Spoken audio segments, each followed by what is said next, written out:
Come to order. Remain seated.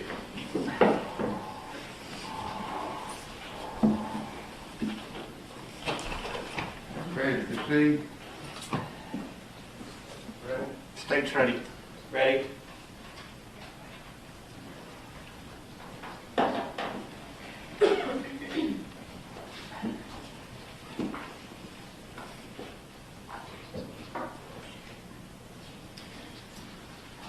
Agent Dial, I'm Franklin Hove, along with my co-counsel Laura Hove, who represent Greg McMichael. Yes. You have the warrants with you that you wrote on Greg McMichael up there? I do not. No, sir. Do you have the affidavit part memorized? I do not. No, sir. You don't remember what you wrote? Let me see if we can get a copy for you. Is there a copy you can have? Agent Dial, I'm going to loan you mine. Thank you. Thank you, Mr. Evans. Just confirm, I think that's all three defendants. It is, yes, sir. All right, thank you, sir. I'm just interested in the two warrants that I'm holding that you swore out against Greg McMichael, okay? Those Yes, are sir. the ones I want to talk about. You wrote these two warrants yourself? Yes, sir. I believe, well, myself and another agent helped type it out, and then I present it to the judge, swore it, and offered oral testimony, and then signed it. What assistance did the other agent give you in the writing of the affidavit? I think helped pulling up the form. Just a form? Yes, sir. On a computer? Yes, sir. All right. So it was just the two of you when you wrote it? If I recall correctly, there was a room full of agents who were using that command post, but, and he may have actually typed what I told him to type with it. I do not recall. But it is my affidavit and my word. Good. Where did you do that? Where did you prepare? Here in Glynn County at a office we were using with the Department of Natural Resources. Now, before you wrote your affidavit, did you consult with any district attorney or any lawyer? I did, yes, sir. Which one? Tom Durden. And did you and Mr. Durden discuss the content of the charge you would put in each of these two affidavits? Yes, sir, we did. Did he help you with the wording you selected? No, sir. I prepared the warrants. I called him, read to him what I had put in there to make sure that he saw no error in the wording, and he did not. And at that point, I went and presented to the judge. All right, so you wrote them, you checked with D.A. Durden, he said sounds good, and then you went to see Judge Harris. That's correct, yes, sir. And you went to see Judge Harrison where? Here in Glynn County, I believe he was at his residence. And you remember what time of day it was? It was towards the evening, sir. I don't remember the exact time. So the warrants all begin the same. Yours begins personally came, and then it has your name, who on oath says, and Judge Harrison put you under oath, I presume? He did, sir. And then he stood there or sat there at his residence with you and read the affidavit? He did, and then I gave oral testimony concerning the facts. Let me talk about that now. When you say you gave him oral testimony, that's testimony that's not contained in the affidavit that I'm looking at? That's correct, yes, sir. What did you tell Judge Harrison that's not contained in this affidavit? I presented him the facts that we had uncovered during the investigation. How long did it take you to do that? I don't recall an exact time frame.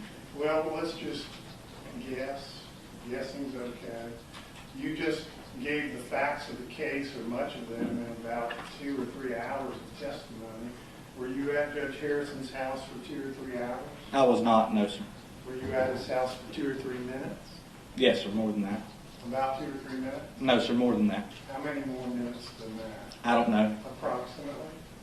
I don't want to approximate. I can tell you it's more than 2 or 3 minutes, but I don't want to approximate further than Well, that. let's narrow it down then. Were you at Judge Harrison's house more than 30 minutes? I don't know. Were you there more than an hour? I don't believe so, no, sir. So you were there under an hour. Yes, sir. Did you and Judge Harrison stand or sit? I believe I was standing, Judge Harrison was sitting, if I recall correctly. So you were inside his house? I was, yes, sir. All right, so you stood, he sat, and then you told him something that's not contained in this affidavit. I gave him oral testimony on the facts of the case. That's correct, yes, sir. All I'm trying to get from you, Agent Dial, is how in depth did you go with him that's not contained in this affidavit? I presented him the facts in as concise and as full as I was able at that point in the investigation, the facts that I had available to me. And you were able to do that from memory? You didn't have your case file with you and read anything to him? No, that's correct. I was able to do it from memory. And the best your memory serves you today, it was some time less than an hour, but you can't get any more precise than that? I don't want to be more precise than that, no, sir, because I don't want to be in error. I know it was less than an hour. I know it was more than 2 to 3 minutes. Anything else would be total guessing on my part. I don't Let want me to do that. assure you of something. You can't get dinged ever anywhere in this case if it turns out that you guessed X minutes and say Judge Harrison was to come and testify at some later hearing and say, no, it was Y minutes. That's not going to happen. I'm just trying to get an idea from you how in depth you went with him that's not contained in the only thing I get to look at, which is this affidavit. That's all I'm trying to get. I understand, sir. Can you give it to me? Less than an hour, more than 2 to 3 minutes. I think that's his answer. All right.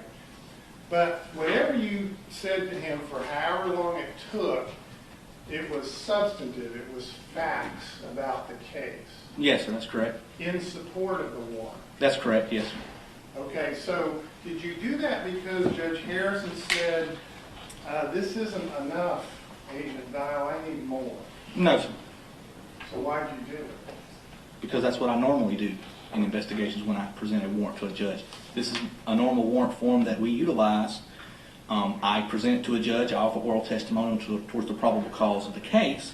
A judge rules whether or not I have enough probable cause. If he finds I do, he signs the warrant authorizing the arrest. That is the normal procedure that I follow in my investigation and have for the past 19 years. Was Judge Harrison taking notes? I don't believe so, no, sir. Were you recording it? I was not, no, sir. Was he? Not that I'm aware of, no, sir. Did you take any notes of what you told him, either contemporaneously or later? I believe the only thing I documented or have dictated to be documented was the fact that I sought the warrants and offered oral testimony, if I recall correctly, but not any further detail than that. Is it your testimony today, then, that that further detail you gave Judge Harrison is lost to your memory? You couldn't repeat it? I offered him the facts in reference to this case. I cannot repeat word for word specifically what I told him, no, sir. Okay, I would understand you couldn't do that. Give me even generally what you told him. I advised him what I had discovered in the review of the Glynn County Police Department case file. I offered testimony concerning the fact that we had uncovered witnesses that had seen him jogging, that Mr. English had made the statement to one of my agents that there had not been a theft from the residence during the February 11th or that day. Those are the particular aspects that I remember right now. Yes, sir. I think that's pretty much it. That close? That's all I can remember right now. Yes, sir. All right, but you'd say that's pretty close to what you told Judge Harrison? I know I provided that information. That's the best of my recollection at this point. We went over the video, offered to show him the video. I described what the video showed. I went into their statements that they provided to the Glynn County Police Department. That was the substance of my oral testimony to him. You didn't show him the video? I did not. I asked if he wished to, and he did not. I did describe it to him. All right, so what you just told me in recounting what you told Judge Harrison took maybe a couple of minutes. I went into detail with him, or with you, I just talked about the topics. With him, I went into detail. Okay. Now, in the warrant you wrote, if you now you have a copy of it, the one charging Gregory McMichael with aggravated assault, you chose to charge him as a party to aggravated assault and you cite the statute, OCGA section 16521. Did you have to look up that statute to get the number right, or do you know that? That statute, I believe I had to look up to find 16521. And you wrote party to that crime. Did you look up OCGA 16220, the party to a crime statute? I don't recall if I looked that up or not, because I did not reference the actual OCGA number in the warrant for party to the crime. But you're familiar with that statute? Yes, sir, I've charged people with party to the crime All before. right. You're familiar enough with it to know that it has several different ways in which a person can be a party to a crime? Yes, sir. And under 16220B3, the statute says intentionally aids or abets in the commission of the crime, and that's the one you chose. Right? Yes, sir. Because later on in the warrant, you use those words aided and abetted. Yes, sir. Are you a lawyer? No, sir, I'm a police officer. Well, I understand, but I know police officers who also are lawyers. I am not, no, sir. You never went to law school? I did not, no, sir. Your legal training comes from continuing education as a law enforcement officer on the laws of the state Yes, sir, of that's Georgia? correct. All right. So from time to time, you have education settings, seminars, or what have you, where this law, party to a crime, might be discussed. It might be. I don't recall if it was specifically discussed in the training that I've had. Well, since you chose aiding and abetting, you know what those words mean? I do, yes, sir. What do they mean? Assisting someone. Assisting? Yes, sir. That's my definition of it. Does aiding and abetting mean the same thing? Both words? To my parlance, yes, sir. And that's okay. This isn't a trick question. I'm not. I understand. It sounds like a trick question. It does. It's not. I assure you it's not. I'm trying to figure out what you mean in your warrant. You say essentially aiding and abetting mean assisting. So you, to use regular words and not legal terms, you charge Greg McMichael with assisting, and I'll read it, Travis McMichael when he, Travis, pointed and discharged a shotgun, which is a deadly weapon capable of causing death or serious bodily injury, at Ahmaud Arbery. That's what that warrant says, right? Yes, sir. So it's assisting Travis in the pointing and the discharging of a shotgun. At Mr. Arbery, yes, sir. Correct. Now tell us what Greg McMichael did to assist Travis in the pointing and discharging of a shotgun. Judge, at this point, considering the totality of what's been presented to this court, I think this line of question has been asked and answered. How's that last phrase? What did you say? Asked and answered? Ask and answer? Yes, sir. I think it's been covered in the totality of the hearing that we've been a part of today, that this topic has been asked and answered. I'll let you continue, but let's get through with it. I don't plan to be up here very long at all. And I do agree that much of this has already been asked and answered, but not this question. All right. I want to know what Greg McMichael did to assist his son Travis in the pointing and discharging of a shotgun. Initially, it was Greg McMichael that advised his son that Ahmaud Arbery was running down the road. Greg McMichael armed himself, as well as Travis armed himself. They both entered the vehicle. When they called up Mr. Arbery turned and went back up Burford. Greg McMichael exited the vehicle, was approaching, saw that he was going back up Burford, went back to Travis McMichael and said, "Come on, back the car up. Let's go." Otherwise, encouraging him to box him in, pointing his direction out. That's when Travis said, "No, let's circle around." When they circled around, Greg McMichael is in the back of the truck on 911. You hear him say, "Stop, stop," and then him yell, "Travis," on the 911 call. To me, that is assisting Travis first. He is the first one that initiates the entire event that culminated in the death of Ahmaud Arbery. Second, while I put aided, abetted, assisted, however you want to phrase it, he's encouraging the continued pursuit and the final confrontation with Ahmaud Arbery. And then while he's on 911 call, he alerts Travis of Ahmaud Arbery's approach along the passenger side of the vehicle. Okay, I got all that. You're not saying, though, are you, Agent Dial, that when Greg McMichael did all of those things you just described, leading up to the shooting, that he did all of those things to assist Travis McMichael, knowing that he was going to point and discharge his shotgun during all of that time that you just described? You're not saying that. I am saying that Greg McMichael knew that Travis McMichael had a shotgun. I do not believe that Greg McMichael thought that Travis McMichael had a shotgun for decorative purposes or that he had it for the purpose that he may use it. And that's what Greg McMichael knew when he engaged in those acts. Do you take the position that he knew that Travis McMichael would indeed point and discharge that firearm that day when he did all those previous things? I think he knew it would be a distinct possibility. Otherwise, why would Travis McMichael have the shotgun when he gets in the car? Okay. I think it's a foreseeable consequence of what happened. All right. Now, earlier in your testimony, you attributed to Greg McMichael the words that he said to Travis McMichael, "Don't shoot." That's what Greg McMichael told the first responding officers, he said. However, the 911 call, which recorded his statements at shooting, does not reflect that. I think what Greg McMichael told the first responding officer is what Greg McMichael had going through his mind. However, I do not believe he actually said those words.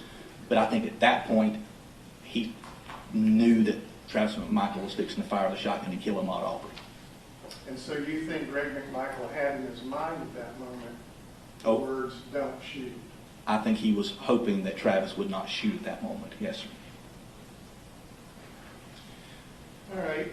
When you executed a search warrant for the McMichael house just recently, you did that looking for, what, anything that would assist and support the warrant for helping Travis McMichael point and discharge a shotgun?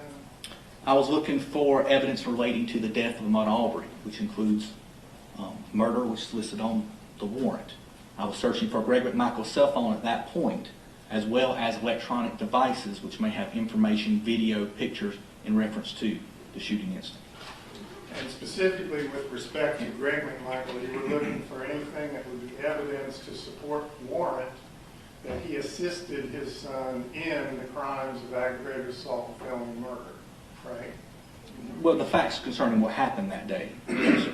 I didn't go in there attempting to do a search warrant attempting to support one or another. I'm there to collect facts and evidence in the case of what happened. Did you collect any evidence from the search warrant of the McMichael house that would assist this court in determining probable cause with the charges in these warrants of assisting Travis McMichael in these two crimes?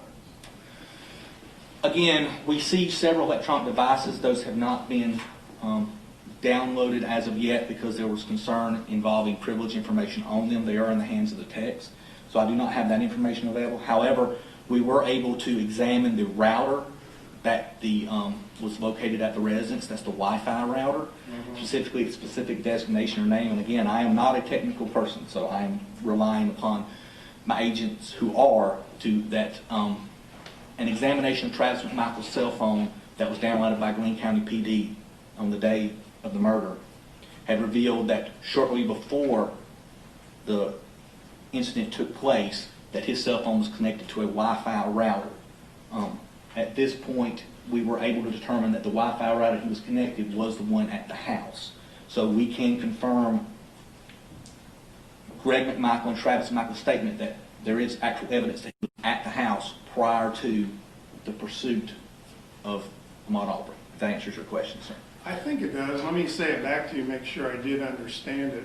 So the electronic devices you seized from the McMichael house, among which includes a router, have established for you that Travis McMichael was indeed in the house just prior to leaving the house for the events that unfolded that you testified to at length this morning. Yes, sir. That's what we've established so far, but my hope is that when the examination of the electronics is complete, it could help us again with more information. Now, you did not get Greg McMichael's phone in that search, right? I did not, no, sir. You got that a little later, I did, sir. Yes, sir. pursuant to another search warrant. That's correct. Yes, sir. And have you been able to extract all the data from his phone? No, sir. Again, at this point, it's in the hand of my technicians. I've told them to download it but not review it, pending my understanding from the district attorney's office that there may be privileged information on it, and that that's something that would be addressed to the court before we examine that information. So for purposes of today's hearing, then, you can state that there is no evidence from any of the electronic devices connected to Greg McMichael that supports the warrants for today's purposes. I can't say, I haven't looked, those information hasn't been announced, so I can't say it's there. I'm saying I do not have access to information from those electronic devices. I think would be the proper way to put that. Well, I think we're agreeing. I mean, essentially, you don't have any evidence to offer today in support of the warrant that comes from Greg McMichael's phone. Well, because yes, sir, I don't have any information from his phone as of yet.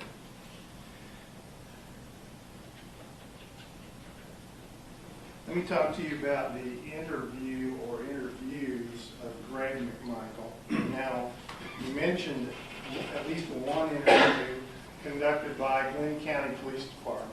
Yes, You're sir. aware of, right? Well, yes, one was done at the Glynn County Police Department by a detective. One was done on scene by one of their first responding officers. And the one on scene, let's talk about that one first. Was it on a body cam? It was, yes, sir. So it's recorded video and audio. Yes, sir. You remember that officer's name? I do not remember that officer's name. He did a report, I believe it. I do not recall his name. You reviewed that body cam video? I did, yes, sir. About how long? Again, I know, not pinning you down. Just Yeah, guess. well, there's body cameras from the entire event that he's out there, so it's not just the video of Greg McMichael. It's from the time he's there until he leaves. So I don't know how long the entire camera is or how long specifically the interview with Greg McMichael was. Well, part of that, whatever length of body cam footage we're talking about, part of it included that officer talking directly to Greg McMichael. Yes, sir, that's correct. Standing outside in the street, I guess? Yes, sir, by the truck, beside Travis McMichael's truck. And no, just guess as to how long that interview was? I wouldn't hazard a guess, sir. No. How about tell us what he said during that interview? Again, you're not quoting, I know, unless you have your case file and you can read it. I don't. The best of my recollection, it was, like I said, at that point where Greg McMichael explains that he was in the back of the truck, that the guy came running towards Travis. He says there's two shots. At that point, he says that Travis had no choice but to shoot him. Greg says that he was pulling his gun, that he would have shot him if he'd got the gun away from Travis, I believe is, and that's a rough summation of his first statement at the Let scene. me make sure I understand that last part. Greg says that Greg, would have shot Ahmaud Arbery had Ahmaud Arbery gotten Travis's shotgun away from Travis. It's correct, yes, sir. Now, the interview, I guess, happened at the police department Yes, sir, that's correct. later Yes, sir. later that same day. That same day, yes, sir. As far as you know, Greg McMichael voluntarily gave that statement. Yes, sir, he did. He was not in custody. He was not in custody, no, sir. Not to my understanding. That statement is on video, It is audio and video. and you've watched it. I have, yes, sir. Can you estimate about how long that one is?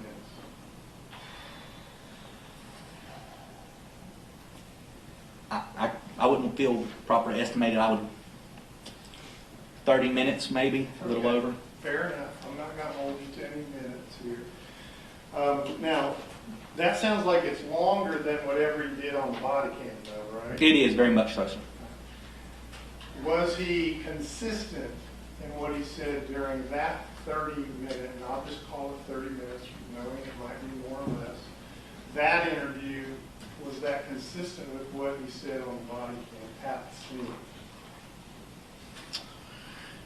It was, with the exception on the scene, he made the statement that he was yelling Travis, don't shoot him, where when he went at the Glynn County Police Department, he did not make make the statement that he had said those words. Other than that, yes, I believe it was consistent. Tell us anything he said during that 30-minute at the police station interview that would show that he knew that he was assisting or aiding and abetting, intending to aid and abet Travis McMichael in the pointing and discharging of a shotgun at Ahmaud Arbery. Judge, I will object to asked and answered. Well, I'm talking about an interview for the very first time. You may go ahead. All right. You may answer. He outlined the facts that I presented earlier, that he was working in the front yard, saw Ahmaud Arbery run by, went into the house, told Travis McMichael that was him. They both grabbed guns, they got in the vehicle, they pursued Ahmaud Arbery. Again, he indicated he exited the vehicle, tried to encourage Travis McMichael to go back and engage Ahmaud Arbery. Travis McMichael said, no, get in, we're going to circle around. They circled around. He indicated that he was in the back of the truck at that point, that he saw Ahmaud Arbery come running at Travis. He says 2 shots. He's consistent on that during both statements. And he's obviously wrong about that, right? He is, yes, sir. But you don't think he was lying, he was just wrong? I do not think he was lying. I think he was just wrong. My opinion is he did not register the first shot that occurred. Fair enough. Now, so far as you know, has Greg McMichael been interviewed by any other law enforcement agent or agency after that interview that you just recounted that was that very day? He had conversations with law enforcement officers. I do not think he has been interviewed by anybody other than Glynn County Police Department. These other conversations, then, you're aware of them? Some of them, yes, sir. And you're aware of how? I've interviewed or attempted to interview people that had the conversations with him. And these are law enforcement officers? Yes, sir. One is a Glynn County Police Department officer, and then I believe Greg McMichael had contacted the current investigator with the district attorney's office, and I believe he actually spoke with the district attorney. I do not know the substance of all those conversations, but he did speak with them. So you said you interviewed some or all 3 of those people you just... Some of those, not all of them. Which ones did you interview? I've interviewed Bill Darris, which is the investigator with the district attorney's office, and I've interviewed the Glynn County Police Department officer. I had a conversation with Greg McMichael. And just generally, what did those 2 officers tell you Greg McMichael said about the event? In particular, I'm looking for, did he say anything different, inconsistent? No, sir, I don't believe he said anything different than what he said here in the interview. So whatever he said to them, we don't need to go over it, is consistent with what he said on the body cam and in the interview? Yes, sir, that's correct. All right. Are you aware of any others besides the ones you just named that I used the word interview, those were not really formal interviews, were they? No, sir, they were just conversation statements about the event. Did those people write reports of what he said? Did they record it in any way? No, sir. Okay. So any others that you know of? No, sir. Okay, earlier in your testimony today, you talked about comments Greg McMichael made on Facebook that are related to these warrants. Can you generally sum those up? The one I was told about was after the shooting on the day of the incident, Greg McMichael posted something on Facebook that Travis McMichael had been involved in a shooting. It was at this point that a Glynn County PD officer sent a Facebook instant message to Greg McMichael saying, hey, call me, and provided his phone number. And that's when Greg McMichael called him. The officer in question did not know that Greg McMichael was directly involved in the incident at the time that he sent the message. This officer was a friend of Travis, and he was concerned when he saw it on Facebook. You remember that officer's name? Officer Cooper, I believe, sir. And did Officer Cooper and Greg McMichael then have a phone conversation? They did, yes, sir. As Officer Cooper told you what Greg McMichael said to him on the phone? He has. And generally, what was that? That generally it was similar to what he has statements had already given. I don't remember. And no inconsistency? No, sir. No contradiction? That's correct, yes, sir.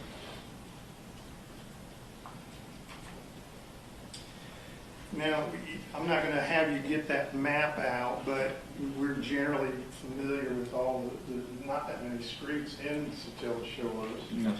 And you can enter that subdivision off of Highway 17 in at least maybe only two ways. One is Zellwood Drive and one is Satilla Drive, right? Yes, that's correct.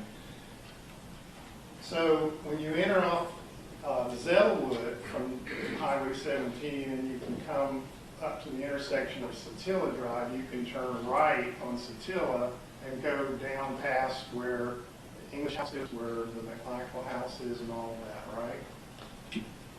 You want to look at the map? Well, if you come off Zellwood, you would turn down Holmes, or there's another street that you could turn down. Well, Zellwood, one end of Zellwood terminates right there at Highway 17. You have a map? Yes, sir. Yes, sir. Where I'm talking? Yes, sir. If you come down Zellwood to go to Larry English's house, you would have to turn down a side street and then get to Satilla. Okay. If you follow what I'm saying, sir. But that little side street, does it have a name? Yes, you could turn down Holmes, or you can turn down Jones Road. Okay, but before you get to Jones or Holmes Road, wouldn't you cross Satilla Drive on Zellwood? Oh, that's what you're saying. Yes, yes, sir. You could come off that road and go with it. Yes, So sir. we're tracking. Yes, sir. I'm sorry. I thought you meant going on further down. Now, what I'm trying to get at is this. You can, say you're coming down 17, you can turn right. That would be if you were heading southeast on 17. You could turn right onto Zellwood, come up to Satilla, turn right on Satilla, and then you'd be headed down toward the English house, McMichael house, and You could, yes. all the streets where all this happened. You could, yeah. Or you could keep going down 17 and you could just turn right on Satilla Drive and then go on into the subdivision that way, right? I believe so, sir. Okay. I think you might have lost me a little bit hearing that. Well, here's what I'm going to get at with that set of questions. All the streets we're talking about, Zellwood, Satilla, Jones Road, Holmes Road, there's Burford. Mm-hmm. Those are all the streets in issue here. Yes, sir.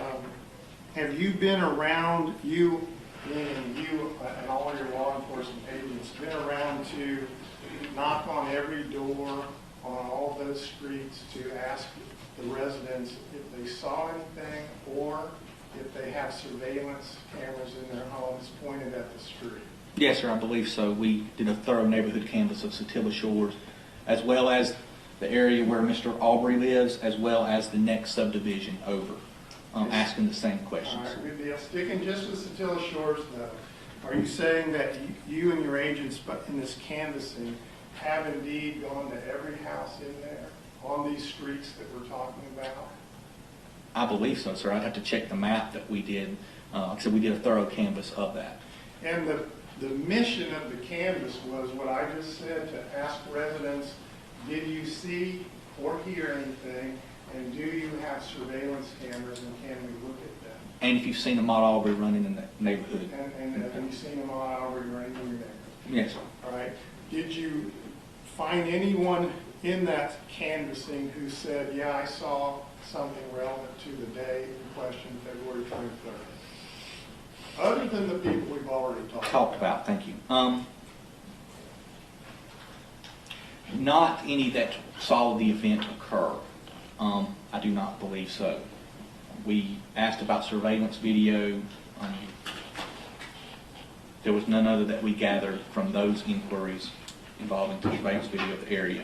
Like I said, we did uncover people that saw Ahmaud Arbery running in the neighborhood in the past. Okay, so nobody saw or heard anything other than the people we've talked about. Of the actual incident, yes, Right. I believe. And But they heard. We did find people that heard the gunshots. Yes, sir. okay. Yes, All sir. right. Fair enough. Tell me about the collection of any surveillance video. How many surveillance videos from homes in the neighborhood do you you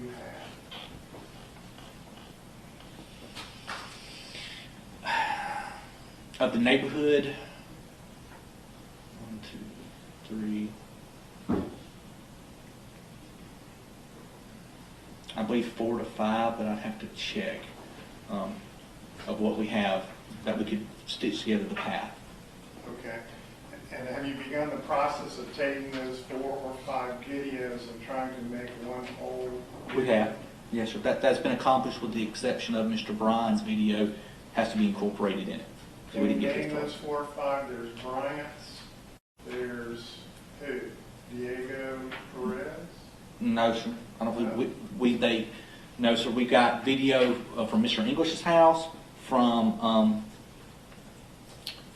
the gentleman across the street from Mr. English's house, from Mr. Bryan's house. There's at least one other surveillance video that's along the path. Do you know which street that one was? Not without referring to it. That's something that Glynn County PD had obtained the day this occurred. And there may be one other, I'm not sure, along the same, that would show just running. So the others that you can't remember whose they are, they just show Ahmaud Arbery running? Yes, sir, at the time of the incident, yes, sir. Do you know if any of those that show Ahmaud Arbery just running are on Zellwood Drive or Satilla Drive at any point off of Highway 17 before he would have arrived at the English house? Following the question? Yes, sir. No, it would be the video that first picked him up on Satilla Drive was the neighbor across the street. And as I testified earlier, you see him come into frame prior to arriving at the English house, and I can't estimate how far it is, and you see him going into the English's house. I know the one you're talking about. I'm tracking with you there. But just to make sure we nail it down, you haven't found any surveillance video prior to that one at that point? That's correct, sir. Okay. Now, I'm going to ask this, you know, I'm doubting you have this, but I actually been in a case with the GBI before where this was discussed. Have you attempted to or think it's possible to find satellite video that would have captured the scene that day? I have not made that nor considered that to be a possibility. You thinking about it now? You brought it up, sir, so I'm sure I'll be exploring it. Let us know if you find anything. Okay. That's all I have. All right. Do you have any other questions here? I have a few questions. Your Honor, I would note that I appreciate the court's patience today. This was all started about 8:30, but from the perspective of Mr. Bryan, his defense starts at 3:08 p.m. Sir, can you see me, Mr. Dodd? I reckon you can't see me. I cannot see you, Mr. Goff. Yeah, I'm going to move over to the part over there by the table, I guess. Yeah, I got to watch that. Mr. Dial, I think you had more hair the last time we were in this courtroom. I probably did, Mr. Goff. I agree with you. Fair enough. Sir, I want to try not to ask too many questions. My first question is this. Is there any evidence of racial animus on the part of Roddie Bryan against Mr. Arbery? Specifically against Mr. Arbery or in general? That's the first question, specifically against Mr. Arbery. I've seen no communications involving that with in regards to Mr. Arbery. No, sir. Very good. Has your investigation uncovered any evidence that race played a role in the actions of Roddie Bryan on 2/23/20?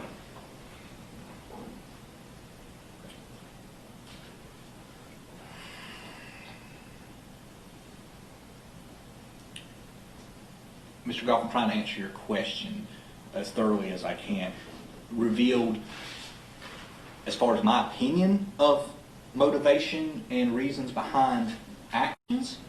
Well, I'll take your opinion first. Yes, sir, it did. You believe it did? Yes, sir. Okay. Well, following up on your opinion, is there any evidence that race played a role in the actions of Roddie Bryan on 2/23/20? There's evidence of Roddie Bryan's racist attitude in his communications. Okay. And from that, I extrapolate the reason why he made assumptions he did that day of what was occurring. He saw a man running down the road with the truck following him, and I believe he made certain assumptions that were at least in part based upon his racial bias. All right. You're familiar with the concept of implicit bias? I'm not an attorney, sir. Okay. All right. Let me be more specific. Did your investigation uncover any trash talk on social media by Mr. Bryan against Mr. Arbery or his family or anybody else? No, sir. Okay.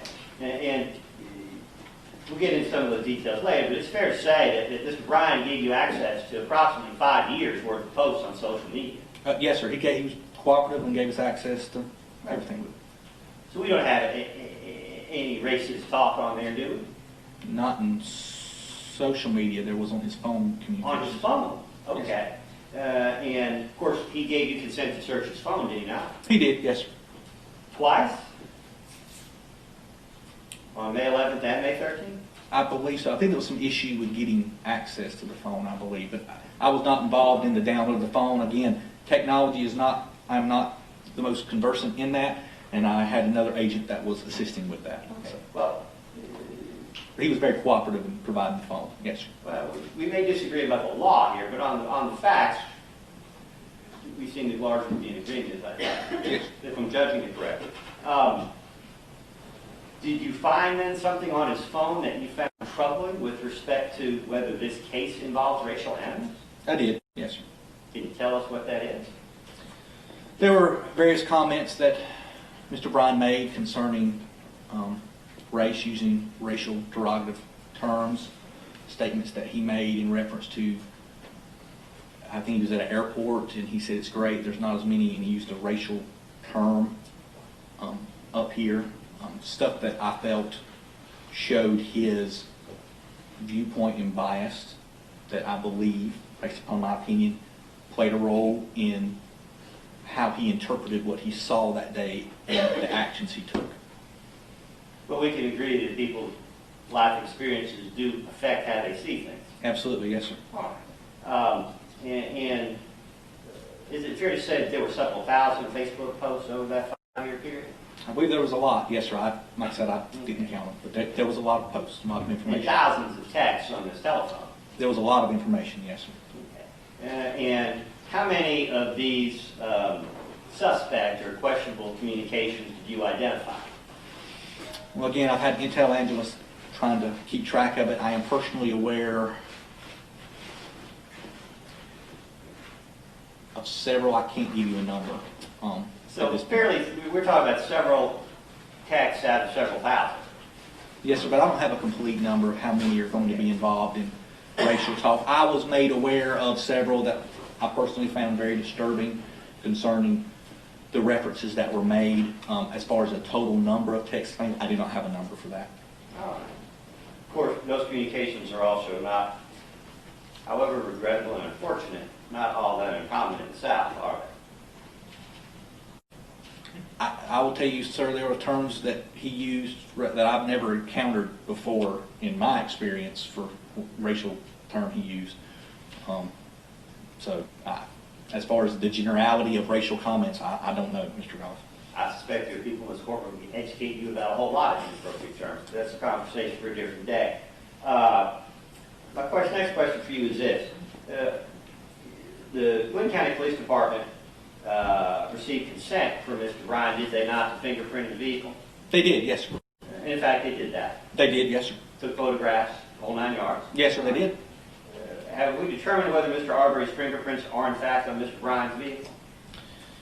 The fingerprints have been submitted to our lab. However, I do believe, based upon the Glynn County report they did, the analysis of the prints they lifted, that it's going to be a palm print.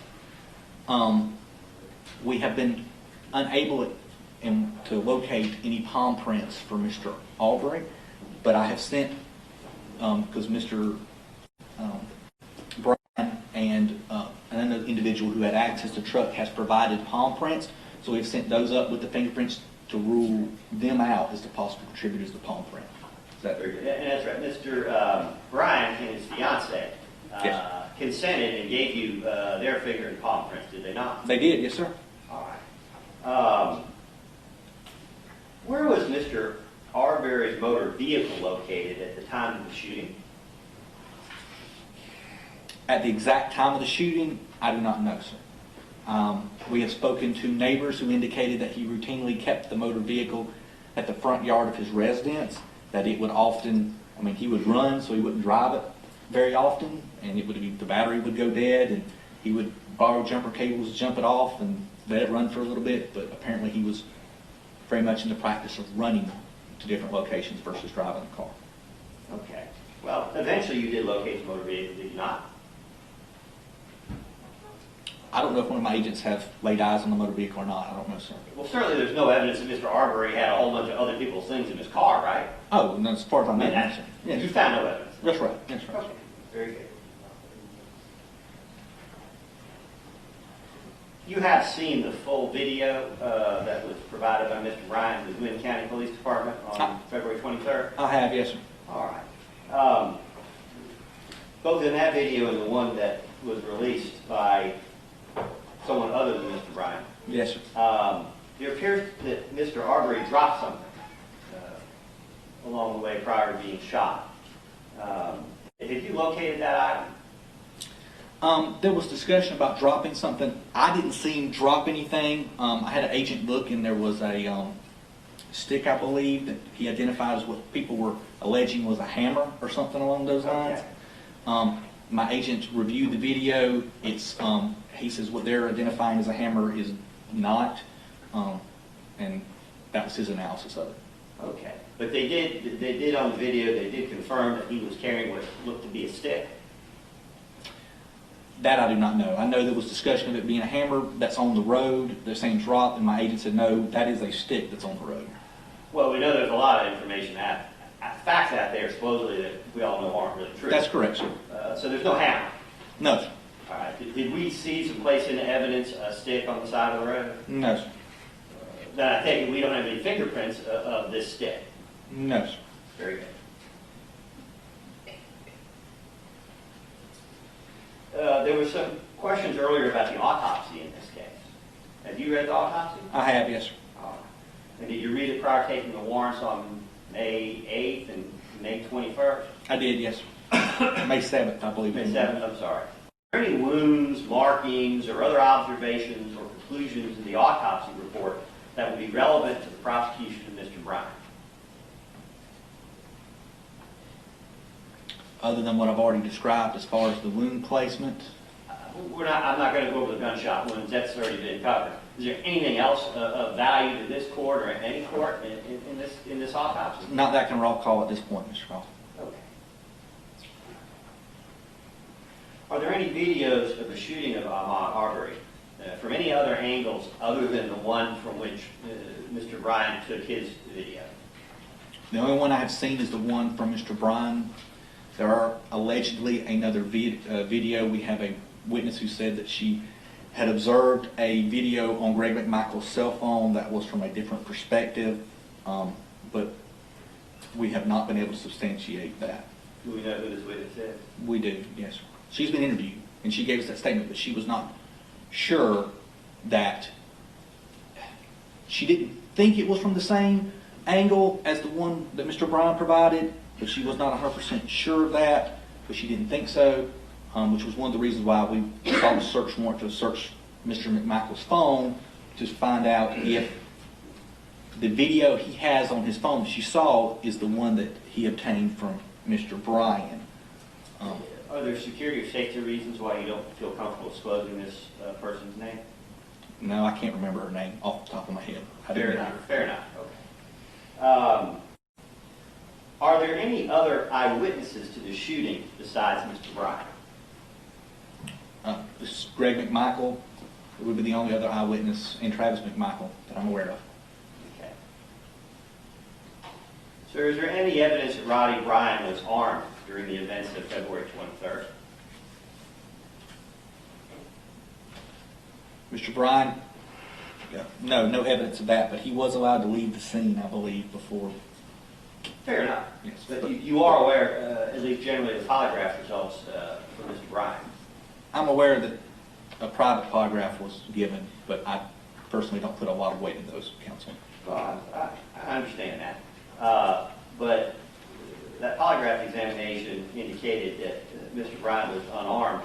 At the time, do you have any evidence to the contrary at this point in your investigation? Judge, I'm going to object to that. It's not relevant, and polygraph tests are not admissible under Georgia law, absent certain conditions. And I haven't tendered them. But I'm trying to verify with the GBI that they were able to verify that those results are consistent with their investigation. You can ask the question. I know nothing that would refute the statement that he was unarmed that I have been able to collect so far in this investigation.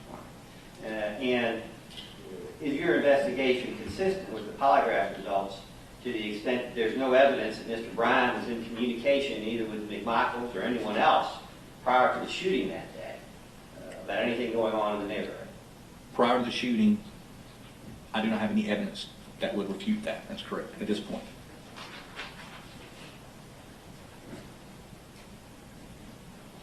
Now, going back in time, Mr. Bryan submitted voluntarily to an interview with the Glynn County Police Department at the scene of the shooting on February 23rd, did he not? He did, yes, sir. And he invited was it Officer Minshew to come, I think it was Officer Minshew, to come sit in his car and look at the video in his car. Yes, that's correct. And there's been some question about the number of videos. The first video in this case that was released to the public, that is a video that was actually prepared or produced by the Glynn County Police Department themselves. It was, yes, sir. Officer Minshew, and it's reflected on his body cam, attempts to cut the video down to what he figured was the relevant portion so that he could transmit the video from the phone to a place, I'm assuming email it or text it, to a place where they could gain access to it. I believe he was unsuccessful, which is the reason why, or one of the reasons why a download was requested and granted by Mr. Bryan of the phone to extract the full video. But it captured both videos because they've already been created. But this isn't a case where we're questioning at this point the authenticity of the video made by Mr. Bryan, are we? No, sir, I am not. There's no evidence that Mr. Bryan has edited or altered any videos in this case. Not that I'm aware of. After speaking with the police at the scene of the crime, Mr. Bryan voluntarily goes to the Glynn County Police Department to interview him. Yes, sir, that's correct. And you've given a lot of testimony today. Basically, there's a statement on the scene to Officer Minshew. There's a statement to the Glynn County Police Department. Now, there's two subsequent statements on May 11th and May 13th with Agent Jason Seacrest at your temporary operational headquarters or whatever. Yes, sir. Okay. The first statement to the two statements to the Glynn County Police and the two statements to the GBI, are they all basically consistent? Yes, sir. I would agree with that. They're basically consistent. Okay. There's no question in this case as to whether Mr. Bryan has ever lied or attempted to deceive your agency or any other about this matter. I've got no evidence that he has lied in reference to that. Then I'm going to save you going through each statement, all that stuff. We've been here a long time. But basically, Mr. Bryan has fully cooperated with your investigation. He has, yes, sir. Is there anything that he's requested, anything that's been asked of him that he's been unwilling to do? Not that I'm aware of, no, sir. Who was it that alerted the GBI to the existence of the security camera at his house? He did. Okay. Who was it that invited you all to his house? He did. And when the Glynn County Police Department interviewed Roddie Bryan on February 23rd, did they ask him what was said after the shooting? No, sir. They did not. Not that I recall. Did y'all ask? Or did Mr. Bryan bring that to your attention on May 13th? I believe Mr. Bryan brought it to our attention. Okay. But for Mr. Bryan's cooperation, there's a good likelihood evidence would have been lost or not discovered in this case. I don't know about that, Councilman. Okay. Very good. Let's talk about the motor vehicle. Mr. Bryan gave consent to the Glynn County Police Department the day of the shooting to fingerprint and examine his vehicle, correct? He did, yes, sir. And of course, he gave consent. I'm sorry, back up. He gave consent for y'all to search his car, his house, everything you wanted for firearms, and you've done that. Yes, sir. Yes, sir. All right. On the motor vehicle, did you ask to search the event data recorder on this motor vehicle? I did, yes, sir. And what does that do? That's the computer system within the vehicle. It would log different information in reference to the vehicle. It's the computer brain of the vehicle. It can log all sorts of information. And we can gain access to that and possibly gain relevant data concerning speed, direction of travel, Bluetooth devices that are hooked up to the radio into the thing. All sorts of information can be obtained from it. And we were able to obtain that information in this case from Mr. Bryan's vehicle. We were, yes, sir. And that's turned out to be important in your investigation. There was what I consider to be relevant data on that, yes, sir. Well, were you present? I can't recall. Were you present for the reenactment? No, sir, I was Mr. not. Bryan? No, sir, I was not. Was there some difficulty ascertaining the path of travel for Mr. Bryan when you were conducting your investigation? For us, yes, sir, we were attempting to piece together the various statements of where people were and how to travel, which is what I outlined earlier. So we were having difficulty doing that. And with the map, you did your best, but even for a trained police officer, it is hard to articulate the chaos of that day. Yes, sir, that's correct. And is chaos a fair description of what was going on out there that day? One vehicle's going one way, another vehicle's going the other way. They're not in communication with one another? I would say, I don't know if I would use chaos, pursuit, hunt, something along those lines. Those were the words you would use. That's the words I would use, yes, sir. Okay. We'll come back to that. Mr. Bryan advised y'all, did he not, that he believed that he was traveling at no more than 10 to 15 miles an hour when the video that was released to the public, that's the speed his vehicle was moving at the time? I believe so, sir. I don't know if he got that specific with the mileage, but I was told that, in my understanding, was he indicated that he was moving at a slow rate of speed. The video makes it look like the vehicle's moving at a higher rate of speed than it was. I believe so, yes, sir. And that's one of the things the event data recorder is going to help verify. It could. I don't know if it's going to help in this particular instance. And the total distance of the trip that Mr. Bryan made that day, in actuality, appears to be much shorter than it might appear, just looking at the map.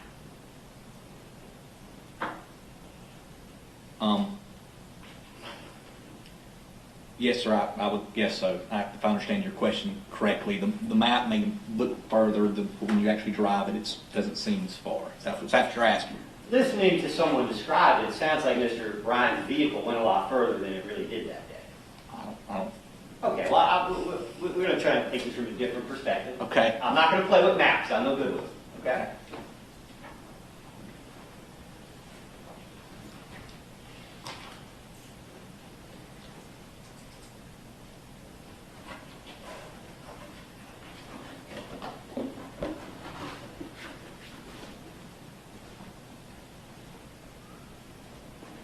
But with the court's permission, I will borrow the easel. It is kind of helpful.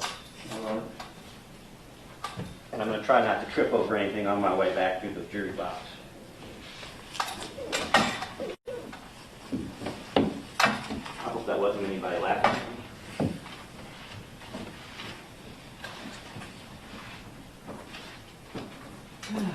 Okay.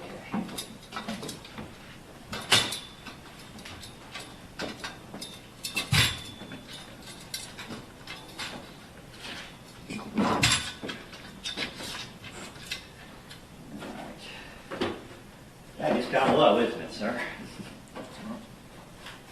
All right, well, hold on 1 second.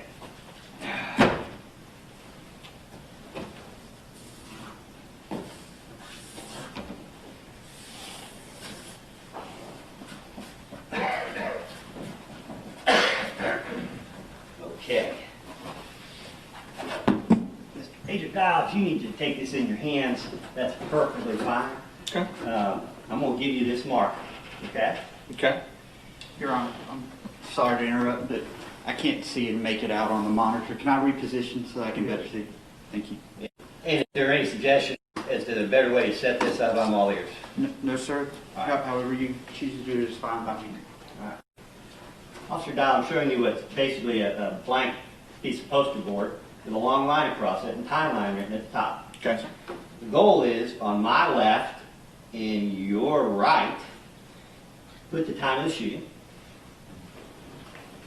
On my right and your left, put the time that Mr. Arbery goes into the house, the English residence.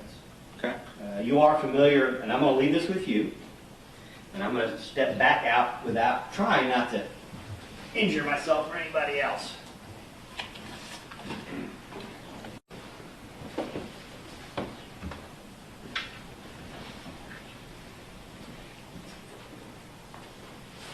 And Madam Court Reporter, you can still hear me? All right. You have looked at the New York Times recreation that's some guy named Malachi? Yeah, I'll view it Scottish briefly. dude? Yes, sir, I'll view it briefly. We all know he didn't get it exactly right, but he begins with the video from inside the English residence, or the video across the street, where Mr. Arbery walks up, jogs up, we'll just leave that for another day, comes up into the house. And that video purports to be at 12:46 p.m. Now, there's some question as to whether that's accurate or not. Yes, sir, I don't believe that that's Okay. accurate. Your recollection is, what time does Mr. Arbery walk up to the house? Well, the problem is finding a consistent time here.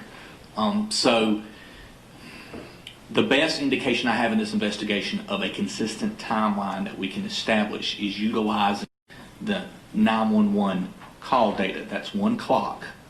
And what we have is at 1:08, a call was made by Mr. Albanese that Mr. Arbery is inside the residence. I'm sorry, sir. Tony would prefer that his mother would prefer to call him by Albanese. No, I'm sorry. Sure, they don't take it personally. Okay, okay. You know. But that's at 1:08. So while you can look at other video of the time, it can be off by several minutes, which sometimes is not a matter of concern, but when you're dealing with this time frame, to be more exact, use one, I guess, clock, and the best one to do is the 911 center. So at 1:08, the call comes in that Mr. Arbery is inside the residence. Right. But you have the English video. I do, yes, sir. And you can look at the timestamp on the video when Mr. Arbery goes in the residence, the length that he's in there, and the time that he comes out. And you compare that to the time on the 911 call. In fact, Mr. Arbery was there since about 1:04 at the house. Yes, sir, but like I said, again, though, you're talking about looking at the time on the video as it compares to the 911 call time. I understand. But the incident, and we could argue the niceties of it, but Yes. Mr. Arbery goes into the house, and the evidence would suggest around 1:04 p.m. Okay, sir. Okay, well, if you'll go right 1:04 on the left, on your left, at the beginning of the timeline.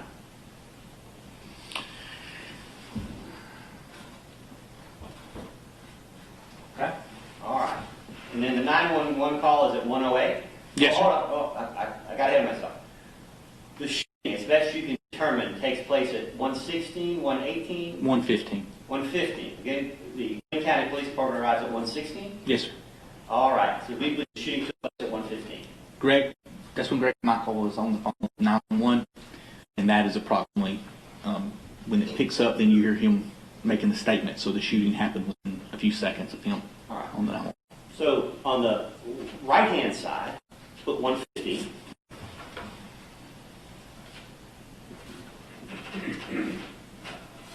Okay. Now the New York Times, which is certainly not evidence, but their investigation suggests that the incident is 12 minutes in length. We're going to go with 11 minutes here, correct? Okay, sir. All right. Now, the full video that Mr. Bryan provided to the Glynn County Police Department, and by the way, y'all see this only you took his cell phone for the 3rd time in a week, right? Yeah. I won't ask you when we're going to see that phone again, but putting that aside for now, the full video is 30 seconds. I believe that's right. Yes, sir. All right. Can you move 2 bits estimated as best you can there? Come back. where Mr. Bryan's video begins. Understanding this is not a trick, it's not scientific. Yeah, I know. I'm not very good at estimating like that. You said it was 2 minutes and 30 seconds, I believe? I believe it's 2 minutes, 30 seconds. Maybe if you want to double check your record, maybe it's 2 minutes 40. Somebody may have a better idea of that. No, I think you're approximately correct, Counselor. So, okay, well, So somewhere between 112 and 113 is when the video goes on. Am I correct? yes, sir, I think that's correct. And without spoiling the suspense for the American people, it's fair to say a good bit of the video that hasn't been released is a picture of the floorboard of Mr. Bryan's motor vehicle. Am I correct? That's correct, yes, sir. But to be fair, that video doesn't turn on at the beginning of this county. Mr. Bryan's role in this begins when he's sitting, working on his front porch. Am I correct? That's correct, yes, And sir. that was his statement to y'all Yes, sir. and to Glynn County PD. Yes, sir. He was working on his porch, repairing doing some woodwork on the porch. I don't recall You don't recall, okay. what his, And he indicated that he was playing the radio at the time. I don't recall that. Okay. I don't recall that. And I believe he indicated in his interview with y'all that he was somewhat hearing impaired due to too many years listening to loud music. That sounds correct. That sounds correct. All right. Now, you may not know the exact location, but is it fair to say that the distance between the English residence and the Bryan residence is considerable? Yes, sir. I mean, I would, depends on how you would term considerable. I would not term it as close, no, sir. There's certainly no issue that he could have heard or seen what was going on down at the English residence. Yeah, that's correct. Yes, sir. There's no way. Okay.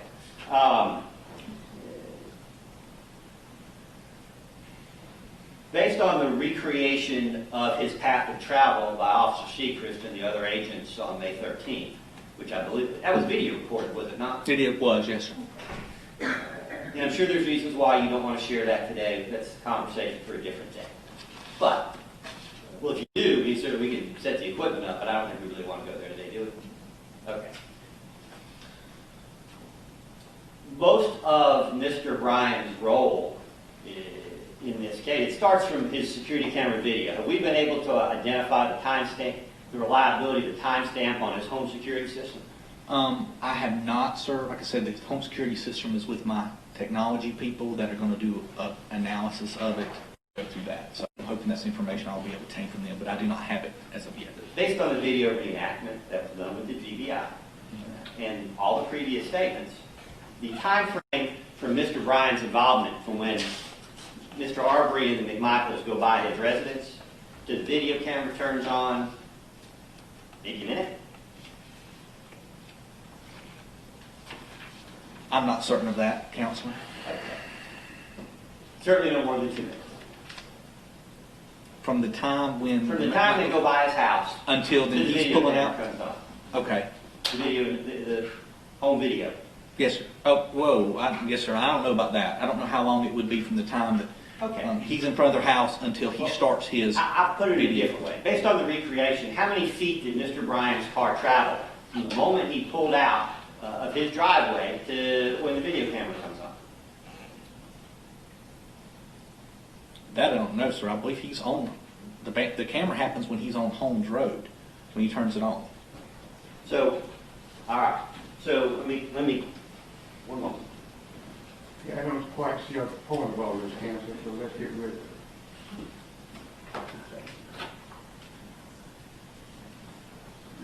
When we look at the time frame involved, Officer Dial, isn't it fair to say that Roddie Bryan's involvement is at most the last 1/3 of this incident, maybe less than 1/4? The vast majority of the activity in this case precedes his involvement in it.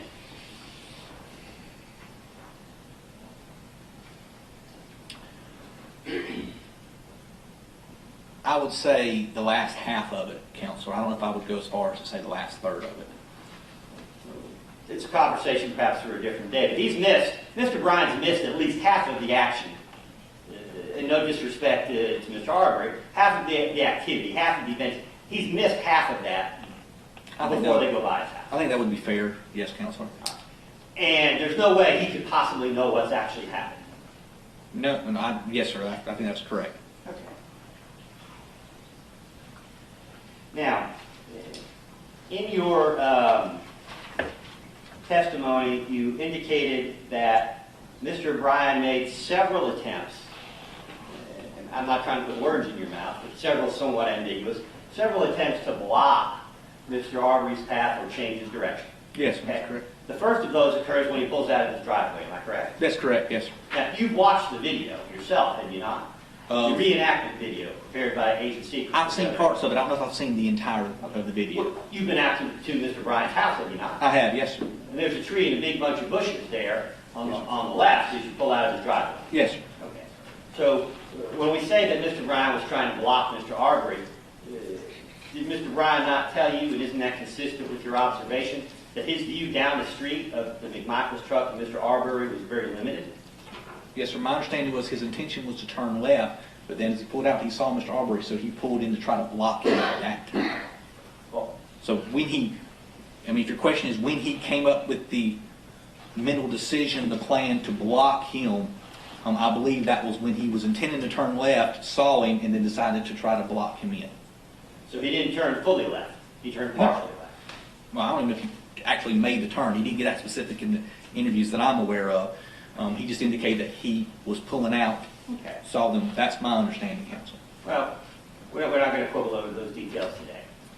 He pulls out in the street, and Mr. Arbery runs to the drainage area that's to the side of the street. Yeah. Okay. That is the first time that you contend that Mr. Bryan tried to block the path of travel of Mr. Arbery. I believe that was what, I believe that was the statement that was given. Yes, sir.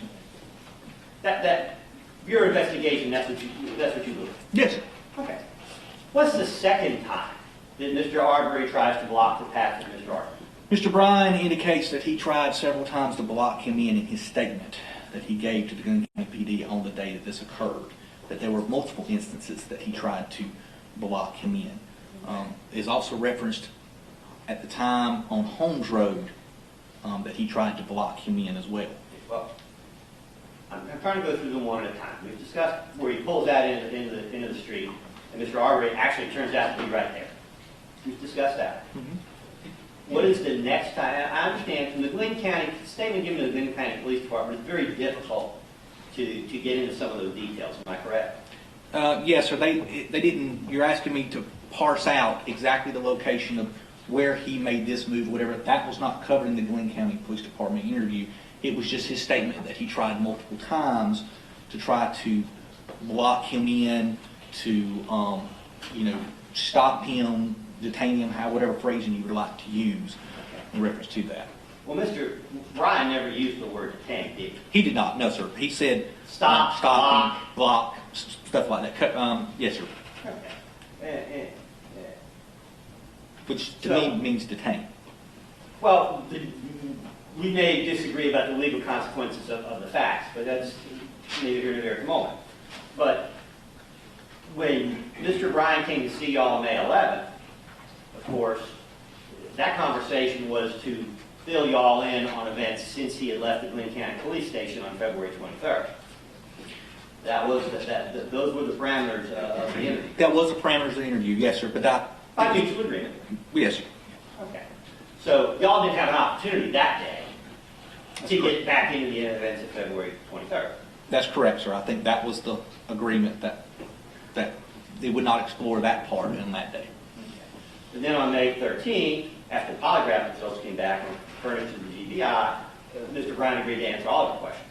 Yes, sir. I believe so. But there was some issue as to Mr. Bryan's ability to articulate the path of travel, which had been your concern.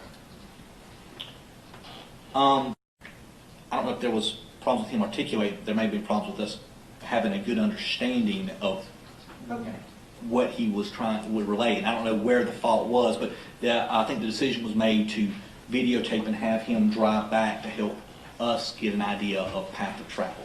Yes. So when he goes back to Satilla Shores with the agents and takes them back through to this video reenactment of his path of travel, at that point, y'all have information you can answer more specifically. What's the second time that Mr. Bryan attempts to change or block the path of Mr. Arbery's travel? Counselor, I don't know if they went into those kind of details. That was not imparted to me of the exact location of where he tried to block them in. Like I said, my understanding and my review of the interview Glynn County did on the day that this occurred, he admitted to making multiple attempts. Now, you're asking me where these occurred at. I do not know if those were covered during the recreation or not. Okay. Agent Dial, I'm not trying to put you on the spot. There's 40 gigabytes of evidence in this case. I mean, Yeah. no one wants to be in your shoes. Yes, sir, I understand. But to be fair, you actually haven't watched the video reenactment that Mr. Bryan spent the afternoon working with your agents on. No, sir. I've watched some of it, but not the entirety, like I testified to earlier. Okay. So your testimony that Mr. Bryan attempted to block or change the travel of Mr. Arbery several times is based solely on the Glynn County Police Department interview. No, sir. The agent that did the interview with Agent Secret Yes. reported back to me Yes. the salient details of his interview with Mr. Bryan. That's how that works in an investigation. The agents do interviews and they report back to the case agent, whichever, what salient information they obtained. Later on, they then prepare a report. Later on, when I get the report, that's when it's reviewed and gone through. Okay. That's how the process of an investigation goes. And we all know Officer Secret is a very capable agent. Very much so, yes, sir. But for the sake of the judge, he's trying to ascertain whether there's probable cause to support the arrest warrant that alleges control the direction and detention, confined and detention. We've talked about the one incident when Mr. Bryan pulls out of the driveway and finds Mr. Arbery is not down the street being chased by the McMichaels. He's coming back right in front of him, literally. We've discussed that. Okay? Yes, sir. He pulls out and tries to block him, according to his statement. Okay. What is the next time on this timeline? When is the next time that Mr. Bryan attempts to do that, and how does he do that? Or are you in a position to say today? I am.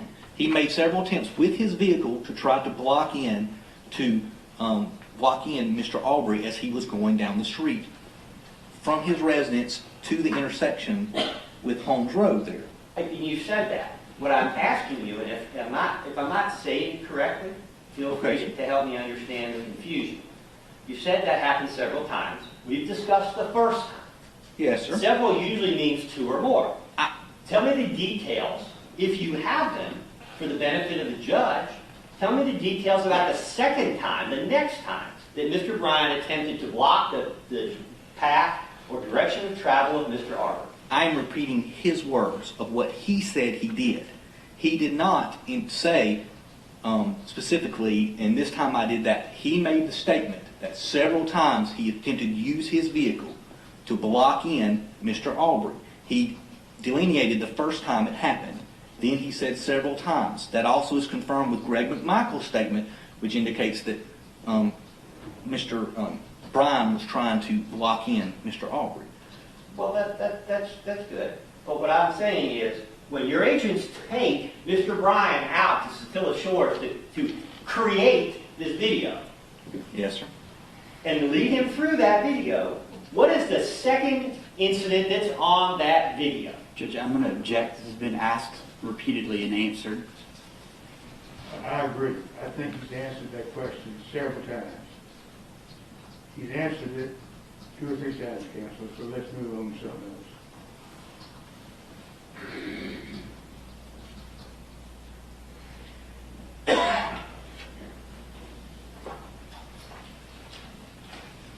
You testified earlier about the attempted carjacking of Mr. Bryan's vehicle. I'm going to object to the characterization of attempted carjacking. That's mischaracterizing the testimony and evidence that's been presented here. Would you repeat the I'll question? rephrase. What do you call in law enforcement parlance where someone attempts to take the motor vehicle of another person while they're still in the vehicle? What do we call that in law enforcement? Judge, I object. It's not relevant. What are you talking about? What issue is this? Yeah, I'll back up and try and come at it a different way. Okay? When Mr. Bryan spoke to the Glynn County Police Department on February 23rd, he indicated that there was a time when he felt that Mr. Bryan was trying to get inside his vehicle. Mr. Arbery. Mr. Arbery was trying to get inside. He felt Mr. Arbery going to try to grab the door handle and open the door. Yes, sir. But his statement was that Mr. Arbery never actually grabbed the door handle nor attempted to open the door, but he felt like Mr. Arbery was going to make that attempt. So he sped up his vehicle. Okay, well, see, this is what I'm confused about. You say he sped up his vehicle, but he sped up his vehicle in reverse. That was his statement to the GBI on May 13th, wasn't it? Okay, sir. I don't have that detail, sir. And when he talked to the Glynn County Police Department on February 23rd, his testimony then and subsequently was that he felt he made a terrible mistake because Mr. Arbery turned back towards him and he felt Mr. Arbery was going to get in his vehicle. I know he testified that he felt that Mr. Arbery was going to get in his vehicle, but I also know that he also continued to pursue Mr. Arbery after that event. And we'll come to that. But at the time that Mr. Arbery is in contact with Mr. Bryan's motor vehicle, Mr. Bryan is traveling in reverse, attempting to get away from Mr. Arbery. He can't get any closer. So do you have some evidentiary basis for the suggestion today that Mr. Bryan's vehicle was moving forwards rather than in reverse when Mr. Arbery made contact with the vehicle? No, sir. All I have is Mr. Bryan's statement that he sped up the vehicle. I do not know the direction of travel of his vehicle, whether he went backwards or forward when he sped up. I'm going by his statement on the day of the murder.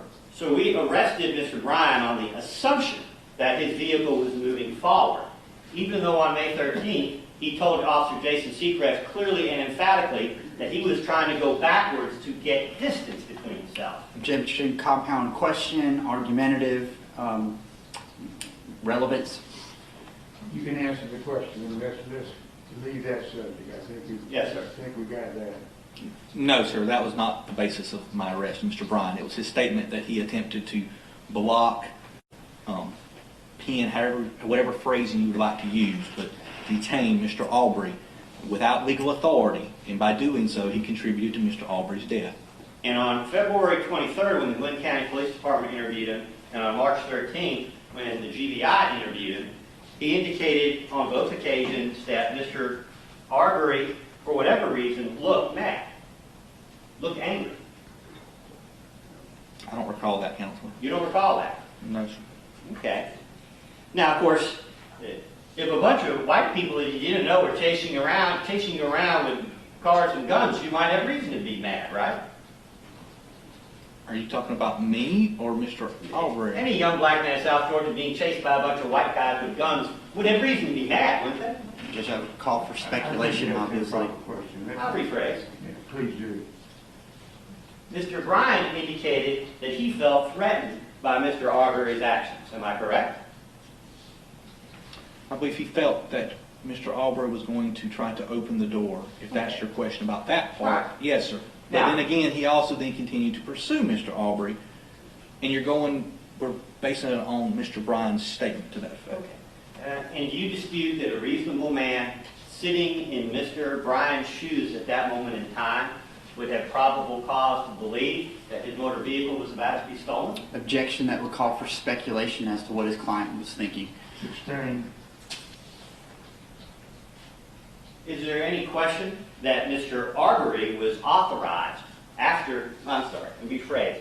Is there any question in your mind that Mr. Bryan was himself personally authorized under Georgia law to effectuate a citizen's arrest for carjacking and for attempted theft of a motor vehicle and attempted assault and battery after the incident with Mr. Arbery on the side of the road?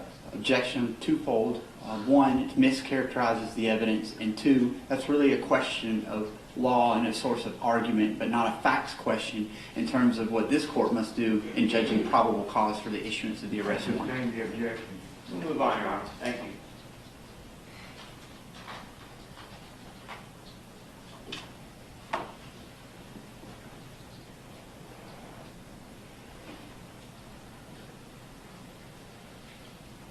All right. So, your testimony today about the interview with the Glynn County Police Department on February 23rd, nothing that's happened since February 23rd in your investigation has changed in any meaningful way your understanding of the case with respect to Mr. Bryan's involvement?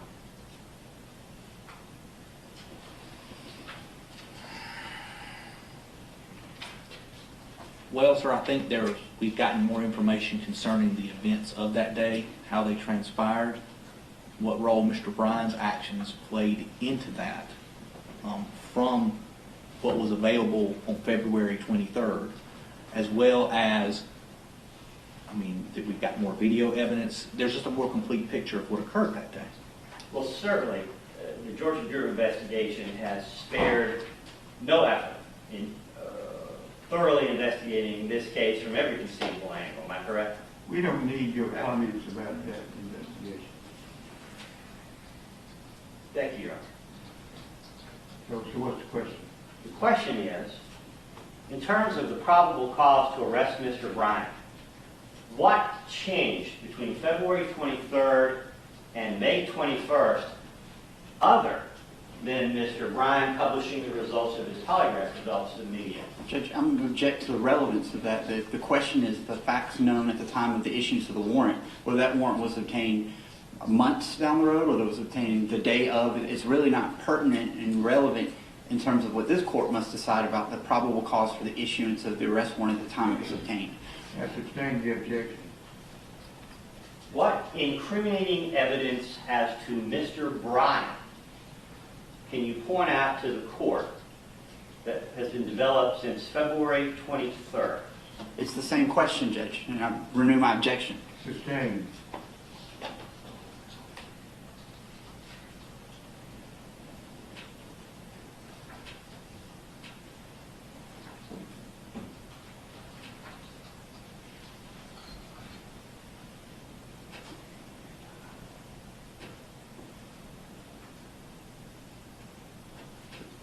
No further questions, Your Honor. Right? Very, very brief redirect. So there's no confusion about the timeline here, Investigator Dial, piecing better together the 911 phone calls in particular. Are you able to give the court an estimate of how long in total Mr. Arbery was running from the people that were chasing him? Yes, sir. The best estimate, again, the 911 call came in at 1:08. At that point, Mr. Albanez, the individual who saw him going into the house, is calling 911. While he's on the phone with 911 is when Mr. Arbery comes out and runs down the road. So that's at 1:08. We have Greg McMichael on the phone, and he is on the phone with 911 when the shooting takes place. That's at 1:15. So you're talking about 7 minutes is what I estimate the event this occurred. Now, we also know that the first officer radio in arriving on scene at 1:16. So the event was done by 1:16.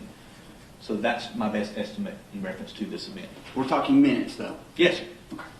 And you had talked on direct exam briefly about the firing position. I'm going to focus now on Travis McMichael and what you observed on the video that Mr. Bryan took. Do you recall that? Yes, sir, I do. For the benefit of the court, could you demonstrate what you saw and what that firing position looked like? If you will, you can even use the pointer. I believe you still have that in your pocket, Yes, to show generally what that position looked like on the video. Can I stand up, Your Honor? Yeah. While on the video, which if you focus on Travis McMichael's arms, you see the arms. With a rifle, you often have your arm extended, front arm, and that's what I saw. This is what I would refer as a firing stance. This arm is extended out holding a rifle. Is that prior to any contact that you see physical contact between Mr. Arbery and Travis McMichael? Very much so, yes, sir. For the purpose of our record, so we're not silent for our court reporter, what you did is you stood up on the witness stand, accurate? Yes, sir. Okay, and you extended that pointer and you held up both arms as if to aim that pointer towards me across the courtroom, correct? Yes, sir, that's correct. All right, you can take a seat, please. Judge, this is as much a point of clarification as anything else. I assume that this court has copies of the actual arrest warrants to pass upon? Yes. Okay. So you have no need for me to tender those as actual exhibits then? Is that You accurate? can tender them. I would like to have them in the record.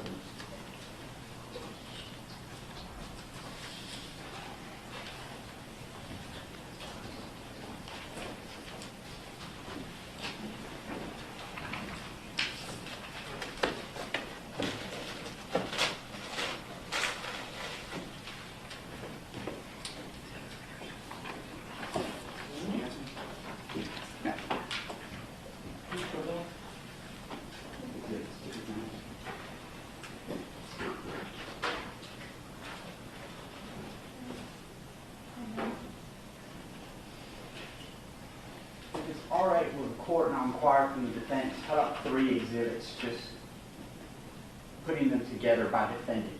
Any objection to that? No. No objection, no objection. Okay. Just 3 exhibits, please, ma'am. Yes, ma'am. So, state 1 would be Travis McMichael.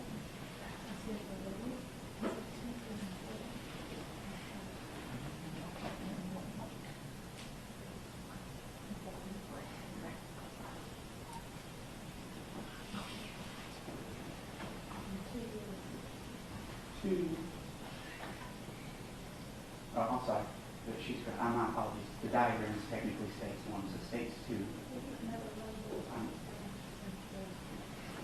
2 will try to speak my apologies. Thank you.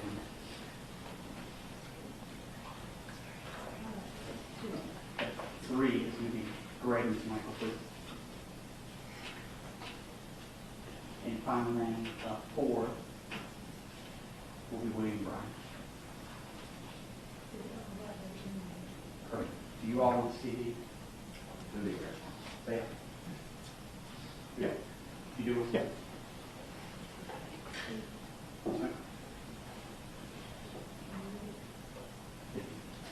Thank you.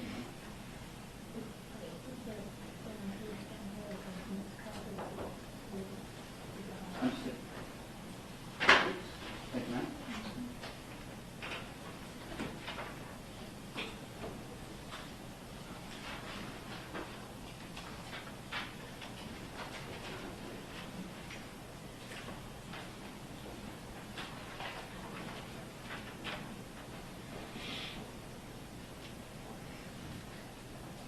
Thank you. Can you some space forces? Sure.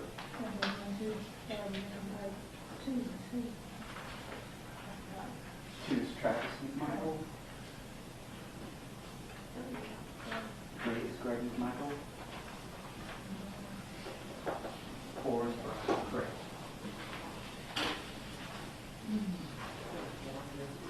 One is technically the demonstrative aid that we're going to substitute that photograph of.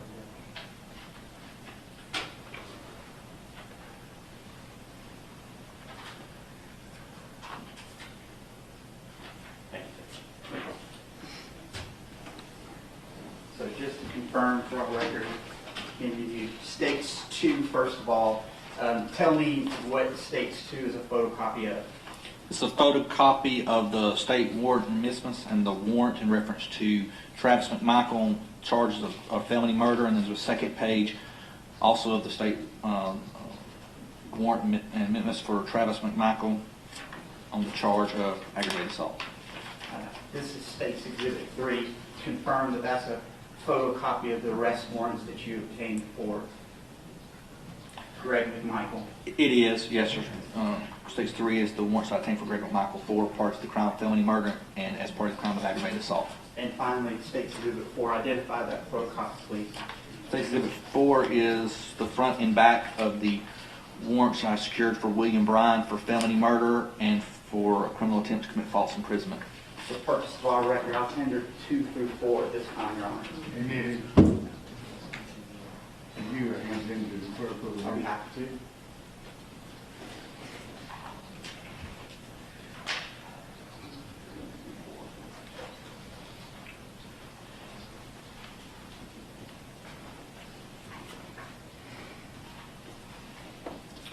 You had mentioned the fact that you investigated whether there was any contact by Greg McMichael with the Glynn County or Brunswick Judicial Circuit office in this case, correct? That's correct, yes, sir. And when was the first contact that you were able to identify where defendant Greg McMichael was attempting to contact his former employer? That would have been the day that the shooting occurred. Do you know where he was when he attempted that contact? Yes, the investigator told me to believe that he was still on scene.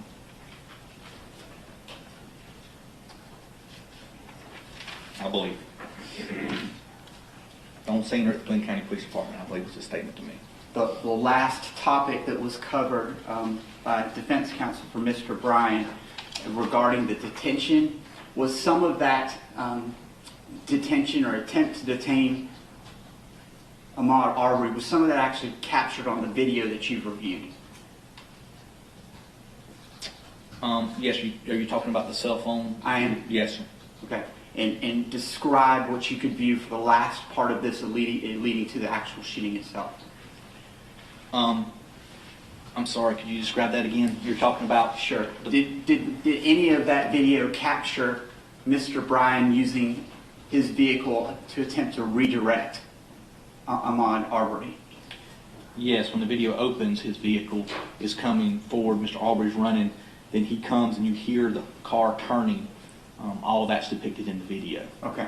And then thereafter, I think there's been some testimony that for a period of time the video is on the floor, or on his leg, or down, correct? That's correct, yes, sir. You can still hear the car gunning, though? Yes, sir, you can hear the motor moving and running during the video. And then the last portion of this chase, that's actually captured on the video as well? It is, yes, sir. All right, thank you, sir. With the court's permission, I just wrote down one thing and I wanted to follow up based on. Thank you, Judge. Special Agent, you were asked a few questions about Mr. Arbery's vehicle Yes, sir. that he kept at his home there at his mother's residence. According to the neighbor that was interviewed in reference to it, yes, sir. What kind of vehicle was that? I can't recall offhand the make and model of the What vehicle. kind of car Mr. Arbery drove and jump-started and did the battery? You don't remember what kind of car that was? I don't know, sir. I don't recall. What about other cars that were kept at the Arbery residence? Do you know what those are? I do not know, sir. Nothing further. Thank you. Anything further? All right, you may step down. Thank you, Your Honor. Thank you. Nothing further from the state, Your Honor. All right. Nothing further on behalf of Travis McMichael. Nothing on behalf of Greg McMichael. All you, Nothing further on behalf of as far as any witnesses are concerned, That's correct, Your Honor. We don't have any witnesses that we intend to call. so are we saying that we have finished with the hearing? That's correct, Your Honor. As far as you're concerned, what about the study? Yes, Your Honor, we have no further evidence, only argument as needed. Let's make argument then. Judge, because the state bears the burden of persuasion, we will waive opening and reserve closing. All right, let me hear from the attorney. Yes, Your Honor. It briefly appears that the history of issues in the neighborhood is what caused Travis McMichael to seek to stop and talk with Mr. Arbery.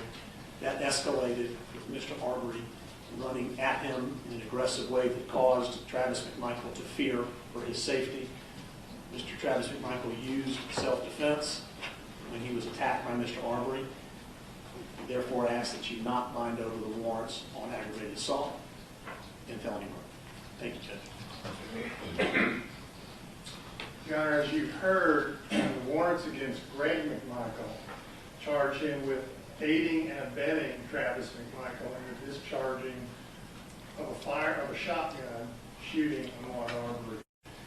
Thus, the question comes down to the intent behind Greg McMichael's actions at the moment the shooting occurred. So while we may agree that leaving his home that day with a firearm may not have been a very good idea, for the reasons that he did it though, he was trying to intercept someone. He had a thought, a feeling, a gut instinct, I think was Agent Dial's word, but we've heard actually he had some visual evidence to believe this may be a person that's been here before that I want to stop and question or have a police question. So for Greg McMichael, aiding and abetting, the evidence should not be sufficient to carry over these warrants. We should just let the grand jury, if the state decides to present it to the grand jury as it's been charged in these warrants, let a grand jury pass on it.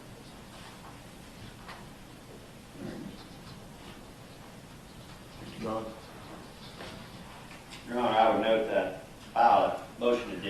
facially defective arrest warrant this morning. It was 8:58. I tried to bring the motion to the court's attention, but in the events of the day, we didn't have an opportunity to address that. Normally, we would address that motion before embarking on a 7-hour hearing, but we are where we are, Your Honor. The same legal arguments that were made this morning remain true. Mr. Bryan wasn't there at the English residence. Whatever was going on before, he doesn't know. Whatever was going on with the McMichaels and Ahmaud Arbery, he's minding his own business on the front porch when a gentleman he doesn't know goes by, followed by a truck that he does. And he does, with all due respect, what any patriotic American citizen would have done under the same circumstances. The question here is a legal one, not so much an actual one, which is why the decision before you is at once difficult but also easy. I'm not naive enough to think that you're on the hot seat in this case. The eyes of the entire nation, a weary nation, are on you this afternoon.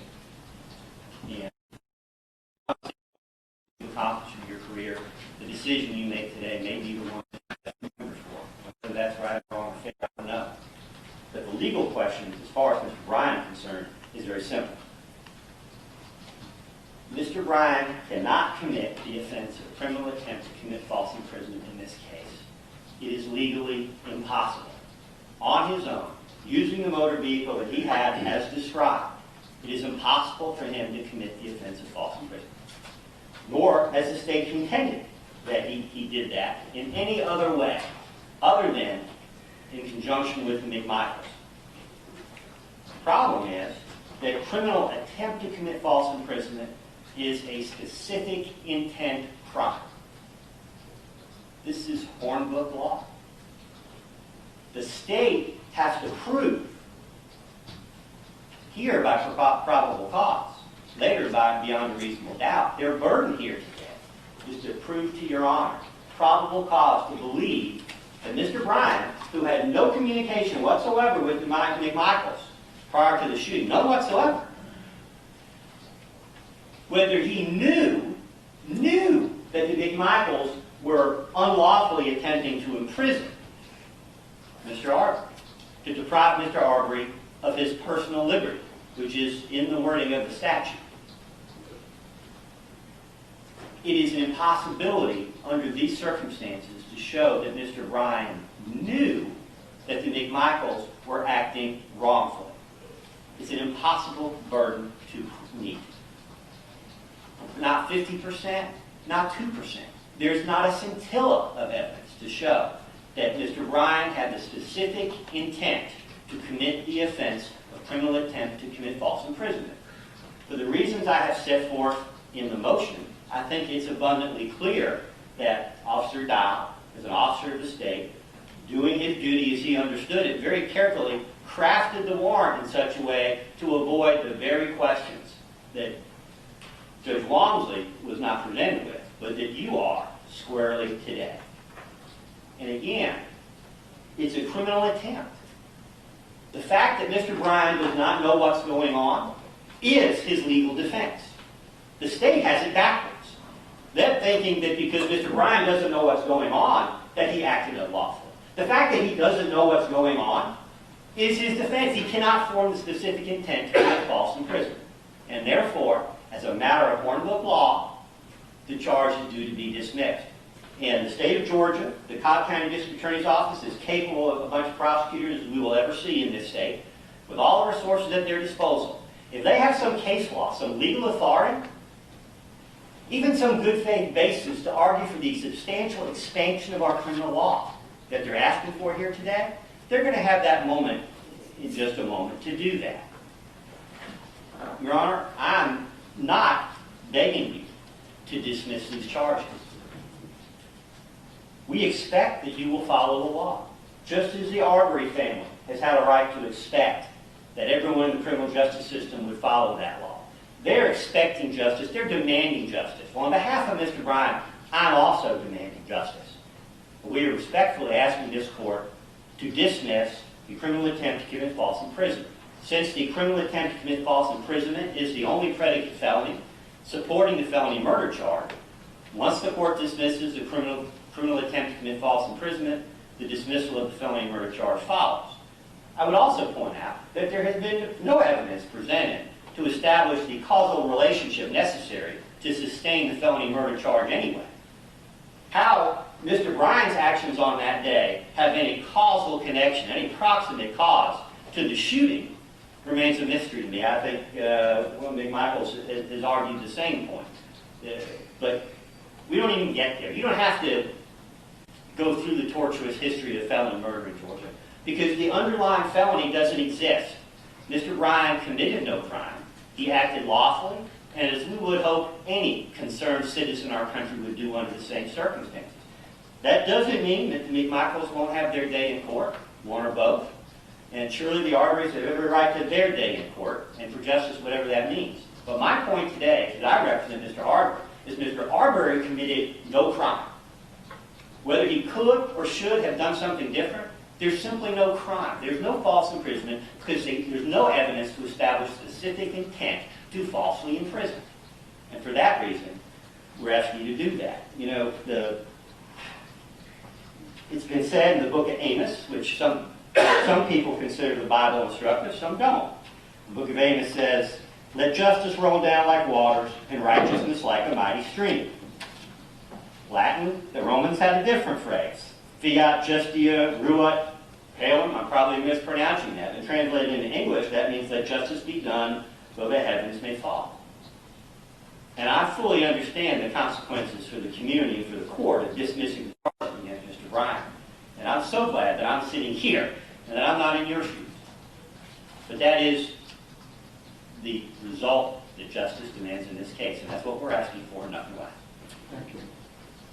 In response to that, I do, Your Honor. And, I'll be brief. I first want to remind the court, as I normally would in matters such as these, what the legal standard is, and I know you are an expert in that standard. We're dealing with probable cause here. This has seemed to be almost a mini trial that has happened here today, but I know that this court is keenly aware of the standard of probable cause, more likely than not that a crime was committed, and more likely than not that the defendants that are now stand charged were legally responsible for what happened. And you've heard abundant evidence to show that the state has met that standard. On February the 23rd of 2020, victim Ahmaud Arbery was chased, hunted down, and ultimately executed at the hands of these men. He was on a run on a public roadway in a public subdivision. He was defenseless and he was unarmed.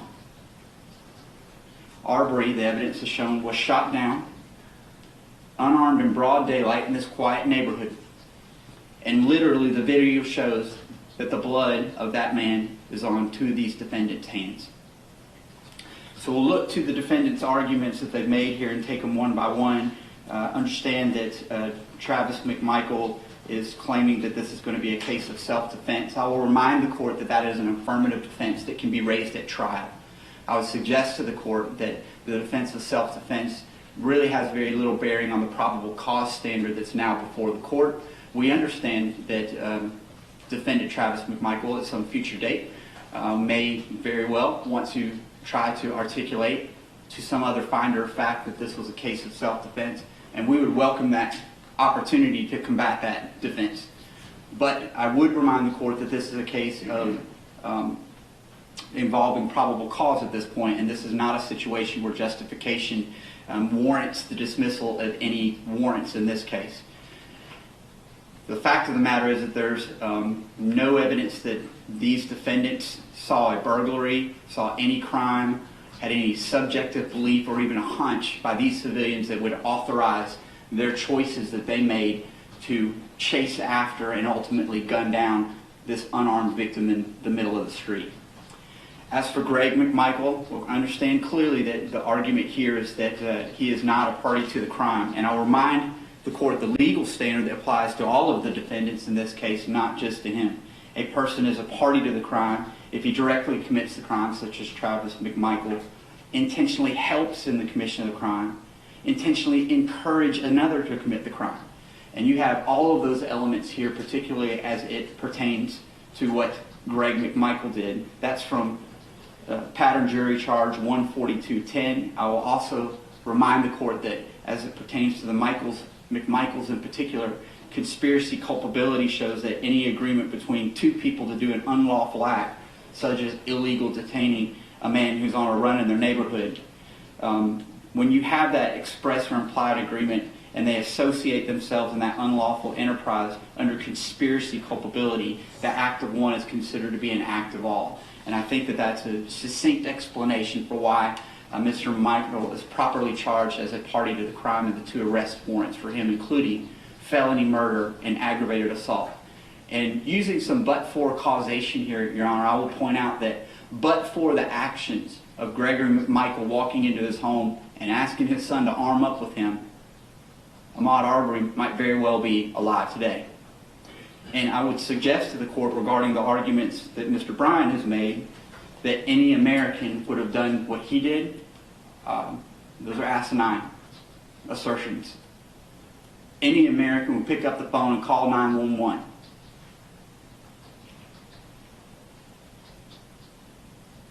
We heard a biblical quote just a minute ago. I got one. How about love thy neighbor? As to the impossibility defense and the challenge to look at the law regarding what it means to be falsely imprisoning somebody, we'll meet that challenge by citing the black letter law of the code section, Official Code of Georgia 16-5-41, where a person arrests, confines, detains without legal authority. The completed crime of false imprisonment has occurred. You, at a minimum, have heard an attempt by Mr. Bryan to attempt to do those things, and I would suggest to the court, you have a completed crime here. Mission accomplished. Based on the actions of Mr. Bryan, mission accomplished. I believe that you could bind this case over not for attempted false imprisonment. You could probably bind it over for false imprisonment based on the evidence presented before this court that these men engaged in using their trucks to corral an unarmed civilian running through a neighborhood for no good reason at all. So, to meet that challenge, we cite OCGA 16-5-41 as our legal authority. And I again will pose to the court the question under but-for causation, that but for the actions of Mr. Bryan, perhaps Mr. Arbery would be alive today. But for his choice to jump in this chase using two pickup trucks in a neighborhood, perhaps Mr. Arbery would have been able to flee his tormentors. And make no mistake about it, Mr. Arbery was tormented, he was hunted, he was targeted, and these men admitted that. You can't turn around and use the words self-defense and justification as some sort of magic talisman to make those facts disappear. Ahmaud had zero obligation to stop in the face of these two pursuing pickup trucks, one loaded with two armed non-law enforcement civilians who literally chased them through a public neighborhood and a public roadway and gunned them down in broad daylight. Judge, we believe that we've presented sufficient evidence to support the probable cause for these arrest warrants. We understand the defense arguments that they're making as to each of the defendants here, and we look forward from the state's perspective to our opportunity to address those more thoroughly in front of some finder of fact in a future jury. Anything further from your defendants? No, Your Honor, thank you. I was curious, was that rhetoric, or are they asking you to change the charge to false imprisonment for criminal intent? It matters not what you bind it over for, Your Honor, but I'd suggest to the court that either would be appropriate. There certainly was, during points of this position, an attempt to falsely imprison Mr. Arbery, and I would suggest to the court that their actions actually did detain him inside the neighborhood at some point too. So you probably have a combination of both. But as I know the court's aware, almost every completed crime first involves an attempt to start that crime. All right. But Your Honor, Thank you. Thank you, you may sit. Thank you, Your Honor.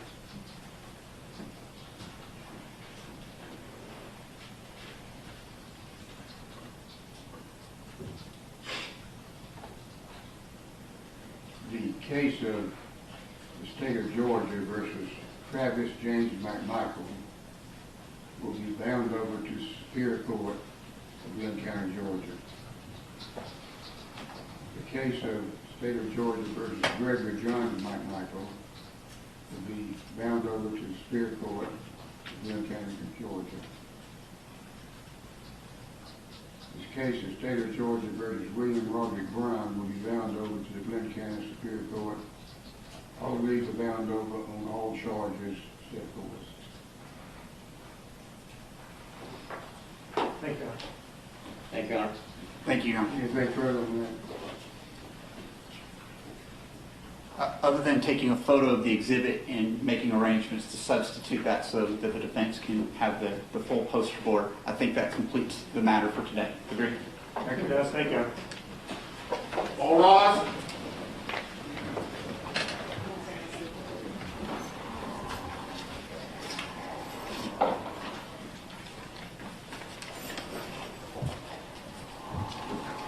Stand at ease.